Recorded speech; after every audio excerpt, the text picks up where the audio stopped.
How to clear Clipboard on Samsung. Hello everyone, in this video I'm gonna show you how you can clear Clipboard on Samsung. Firstly, go to any apps that allows you to type. For this, I have opened my Samsung Notes. As you can see, I am able to type. Also, if you are using any other third-party keyboard apps, switch to Samsung Keyboard. This is the Samsung Keyboard. Now on this keyboard, at the top you will see different kind of icons. There are different icons on this panel. On this panel, you will see the clipboard icon.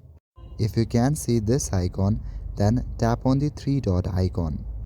After that, you will be able to see your clipboard icon.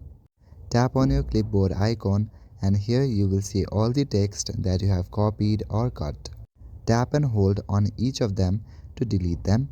Tap on the delete icon at the top right corner of the panel to delete them. If you want to delete all of them, then select all at the top. After that, click on delete to delete them.